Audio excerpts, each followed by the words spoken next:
I get to continue playing in this new monthly theme of what if? What if? And my talk today is called Traveling in a World of My Creation. We get to make the map. We get to make the map. Last week, Reverend Karen talked about this concept using our imagination from the collective personal, from the communal personal, as a community, what were we going to imagine into being? And today we're talking from the individual personal, the piece that happens right on the inside of our own beingness. Because we talk in Science of Mind about, pick the word you prefer, God, Spirit, the universe, the mind, universal wisdom, the collective consciousness. And that we, when we think, we use that mind. It's not that there are 6 billion minds, it's that there's one mind, and each one of us gets to make individual use of it. And the good news about that is that the empowerment of that mind, of the mind, if you will, is operating inside each one of us. And the challenge of that is the infinite power of that mind is operating inside each one of us. And I don't know about you, but I know every single time I think, I am definitely, intentionally creating the map of the universe I want to live in perfectly. Yeah? You too? 100% of the time? Definitely not looking at what you see and going, oh, not that, I don't want that. Because, my friends, if we stop there, just seeing what we don't want, calling it out, and if we stop there, guess what we just wrote into our map? More of that. Every time we think something is inevitable, unchangeable, out of our control, out of our capacity to influence, what have we created? A situation that is unchangeable, unstoppable, out of our influence, out of our control. And yet, anybody turn on the news this week? Let's just take a breath for all of that we're carrying. Let's do another one and make a sound as we exhale. It's a lot. It's too much for our precious bodies to hold, isn't it? We weren't built for that.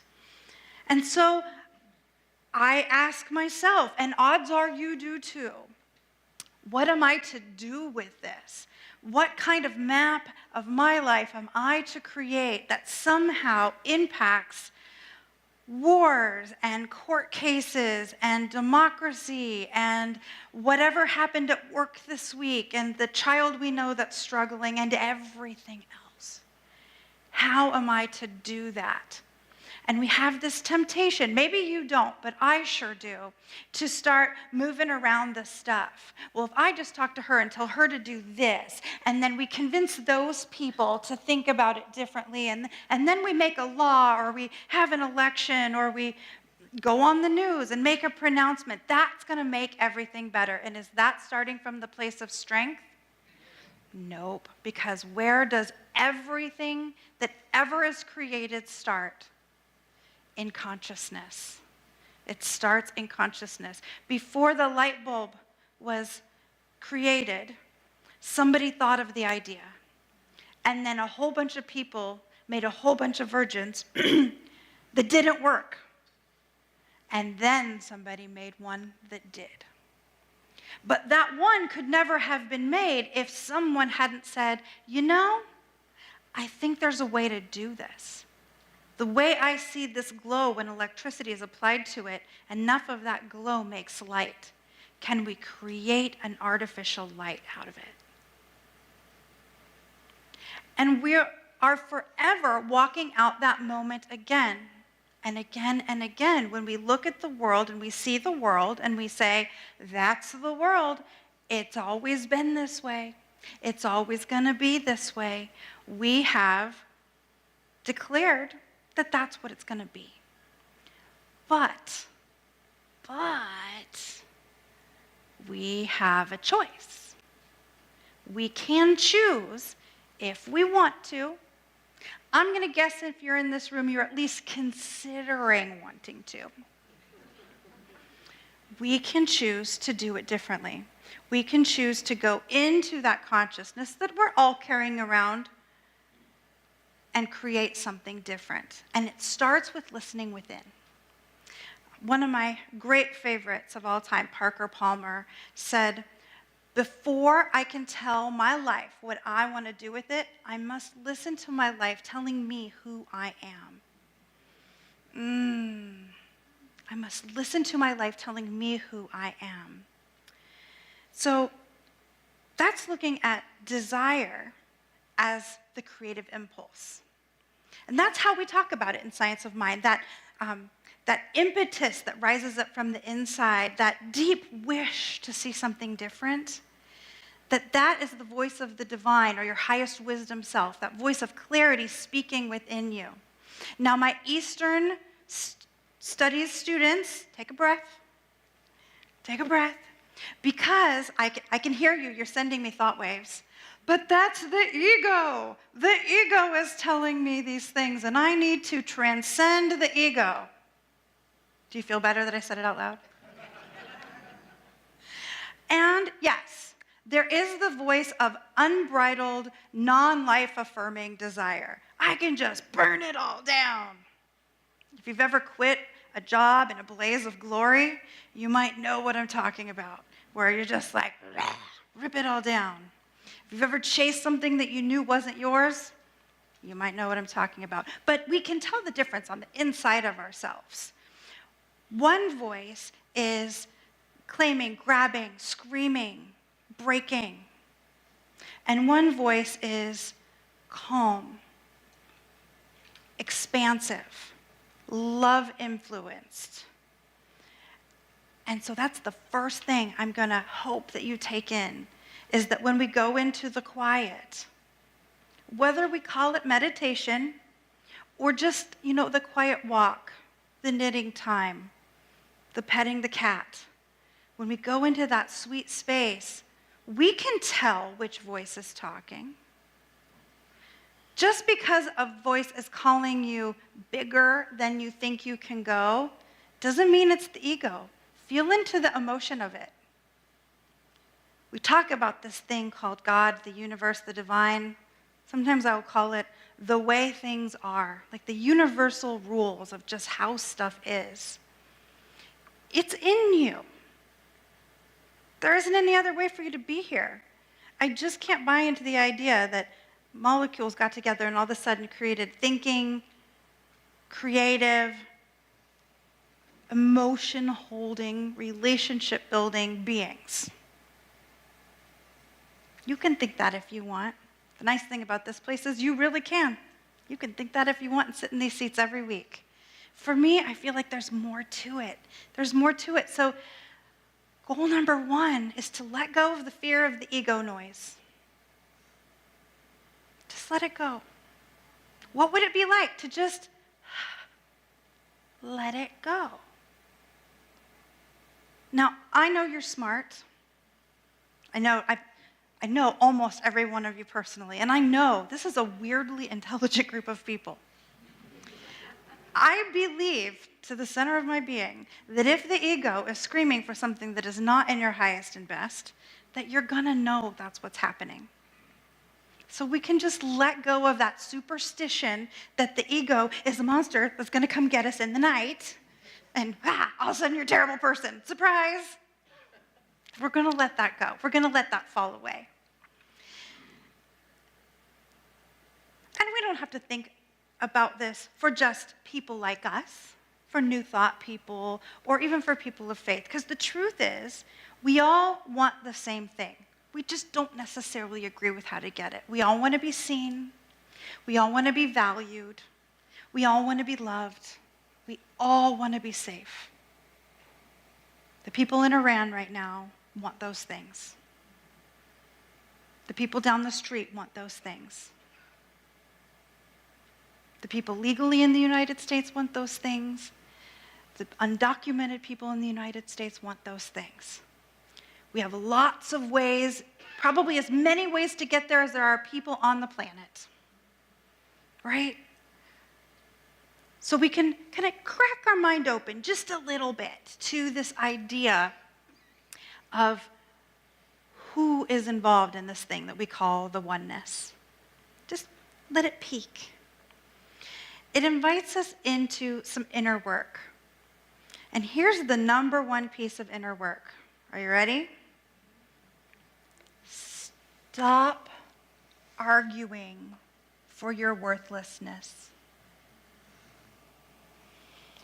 Stop letting that little dialogue go on the inside of you that tells you that you are not worthy, that you are not enough, that you did it wrong that one time, and therefore the ego is gonna get you.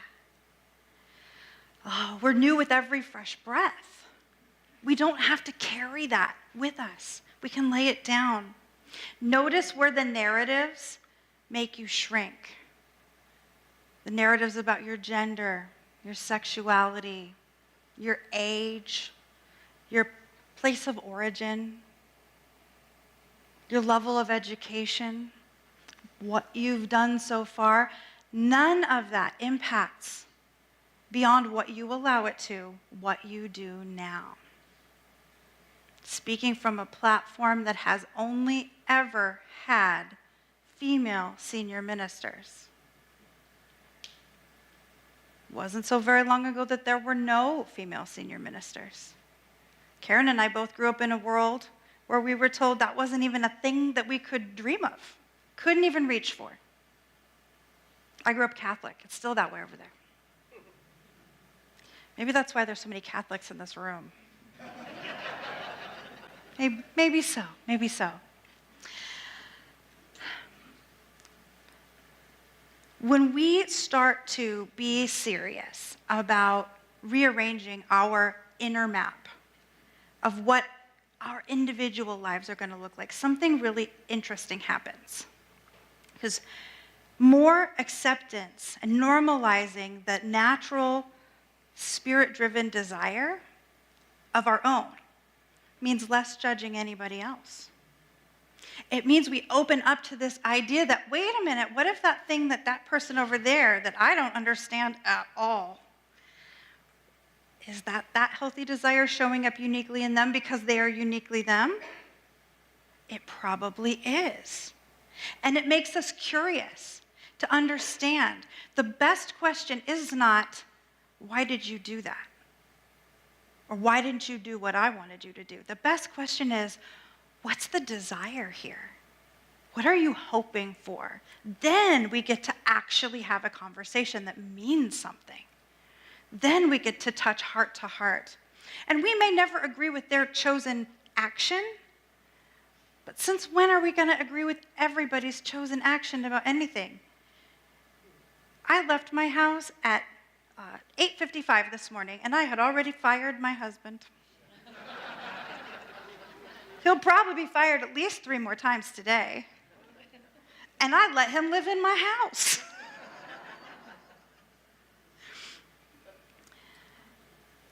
So this thing happens within us where unity starts to not mean uniformity. We're back to that quote from the beginning, right? Sometimes I hear, I don't like it when you talk about politics from the platform. I don't like it when you talk about the news from the platform. I don't like it when you talk about gay rights or human rights from the platform. Take a breath if that's you. You're not going to be attacked, I promise. And I hear you. I hear you. But there's a little teeny bit of mistaken belief there, because what generally follows is it's divisive. Or if you're Canadian, it's divisive. That's for you, Kathy. For you.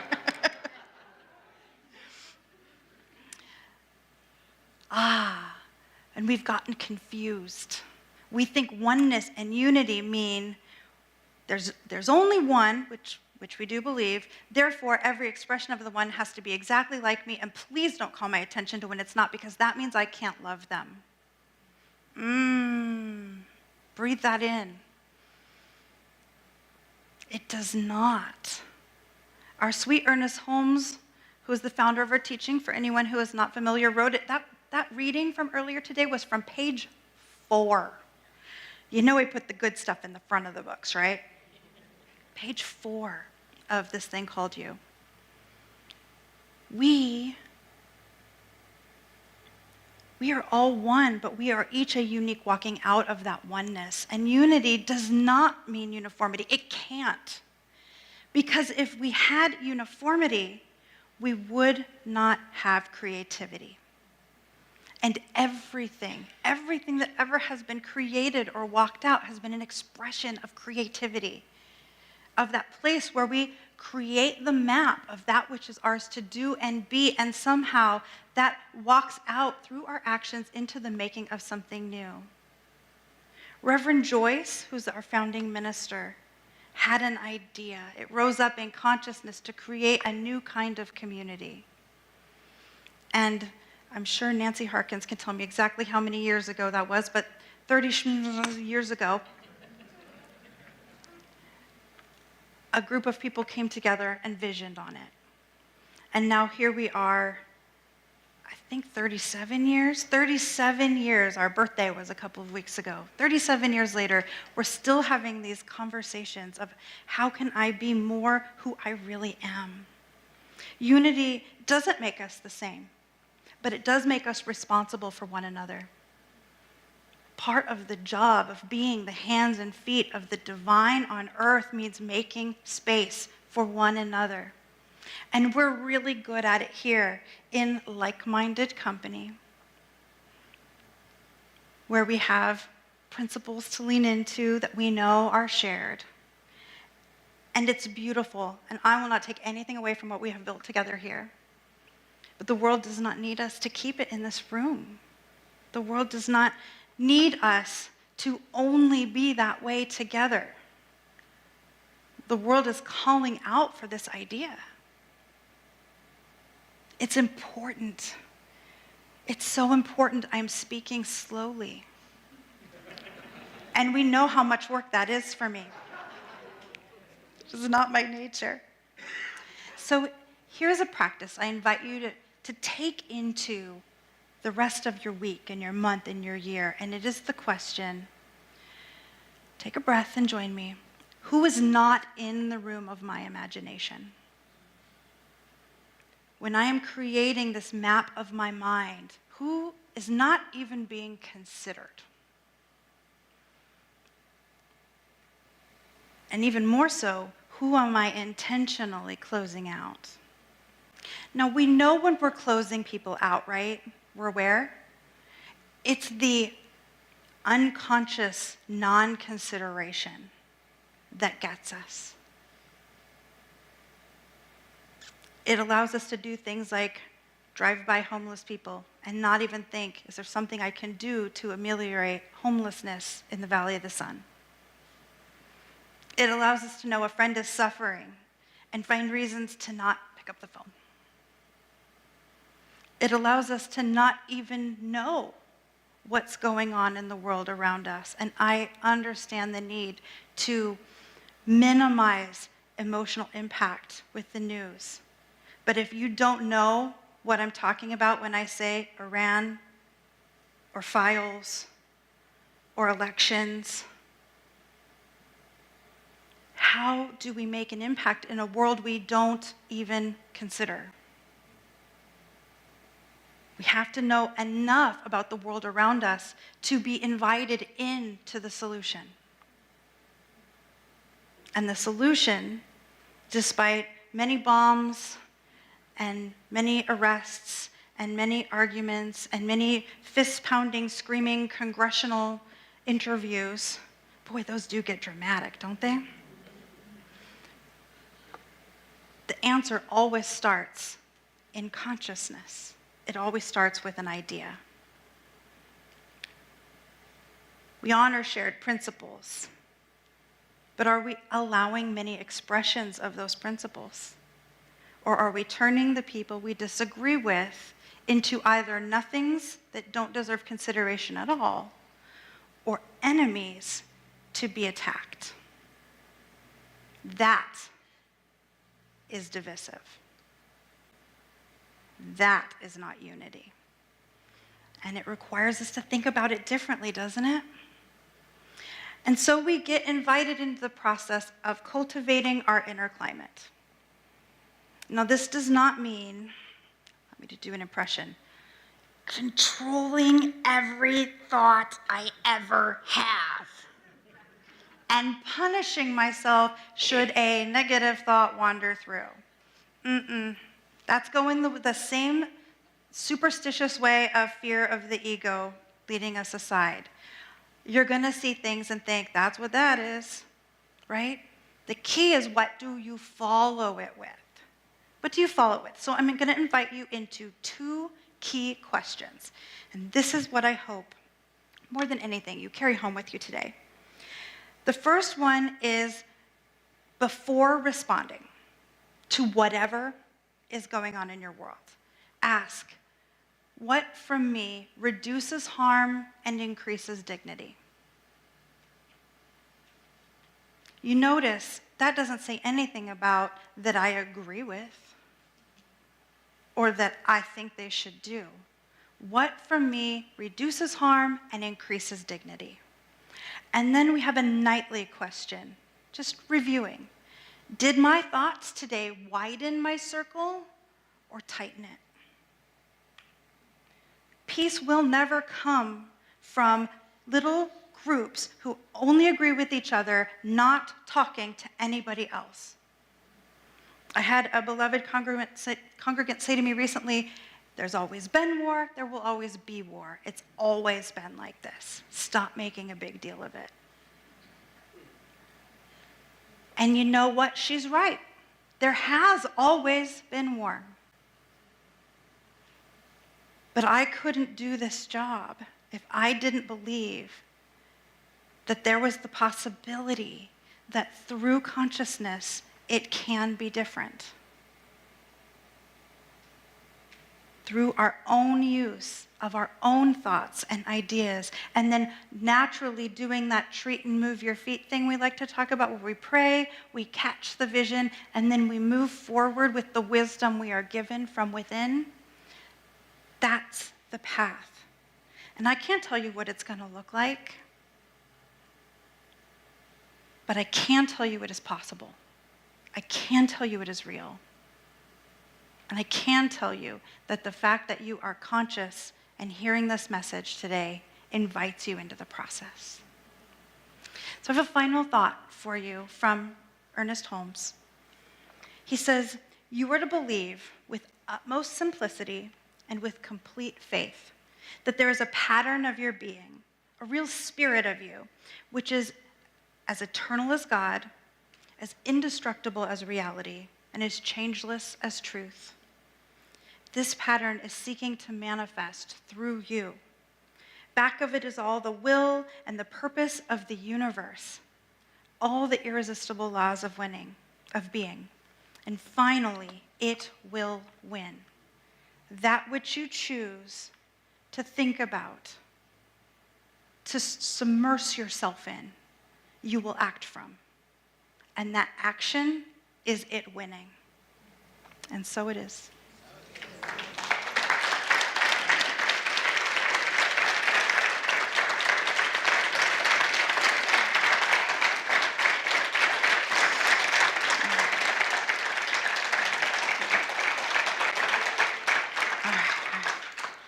Let's pray. We do that here. Let's open up into the infinite goodness that is always right here. And what I know for sure, beyond a shadow of any doubt, is that there is one power, one presence, one love that encompasses all, everyone. Whether they know about it or not, whether they care about it or not, it doesn't matter. It is all that has ever been and ever will be. It has created all that is and is up for the challenge of creating all that is thought into experience. And what I know is that I am of that creation, as is everyone within the sound of my voice, because it's the truth of everybody. every man, woman, child, gentle them, every dog, every cat, every guinea pig. I will stop listing because there are a lot of things to list. It is the truth of life itself. There's nothing outside of it. And so, beloveds, I can relax. I can trust that the goodness I think up is being handled by a universe that is inherently creative. I can know that I can be audacious in my claiming of peace because there is the power of all that is saying yes to that which I create. And it is true for everyone. It is true for everyone. If each is brave enough to claim something powerful and is consistent enough to remove everything on the inside of us that isn't like that through our spiritual work, it is real. It is true. We have done it before. We are doing it now. And I trust that every hurt feeling, every broken heart, every concern that walked into this space here in the Tatum campus and on the online campus, that Spirit's already on it, helping you work through it so that you are in this goodness too. Oh, and I'm grateful. I'm grateful, I'm grateful, I'm grateful. Simply to know that the good is right here, right now. And I call it delightful, as we say, and so it is.